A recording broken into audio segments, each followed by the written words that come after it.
સુરત શહેરના ઉધના વિસ્તારમાં વહેલી સવારે એક ચોંકાવનારા લૂંટની ઘટના બની હતી, જેમાં બે અજાણ્યા શખ્સોએ એક ટ્રક રોકાવી ટ્રક ડ્રાઈવરને ધમકી આપી ₹3,000 રોકડા તેમજ આખું ટ્રક લઈ ભાગી છૂટ્યા હતા।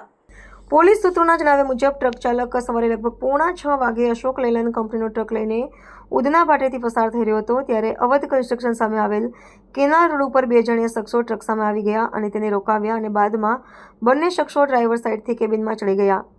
ટ્રકની ચાવી છીનવી લીધી અને ટ્રક ચાલકના ખિસ્સામાંથી ₹3,000 રોકડા રૂપિયા કાઢી લીધા।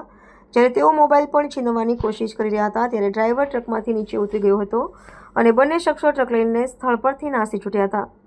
આ અંગે ફરિયાદ મળતા ઉધના પોલીસ સ્ટેશનની સર્વેલન્સ ટીમે તાત્કાલિક કાર્યવાહી શરૂ કરી વિસ્તારના સીસીટીવી ફૂટેજ અને ટેકનિકલ એનાલિસિસના આધારે એક જ દિવસમાં બંને આરોપીઓની ઓળખ કરી તેમને ઝડપવામાં સફળતા મેળવી હતી। પોલીસના જણાવ્યા મુજબ આરોપીઓ સામે અગાઉ પણ ગુના નોંધાયેલા છે। હાલ વધુ પૂછપરછ હાથ ધરવામાં આવી રહી છે અને તપાસ ચાલુ છે કે અન્ય કોઈ પણ ગુનામાં સંડોવાયેલા છે કે કેમ।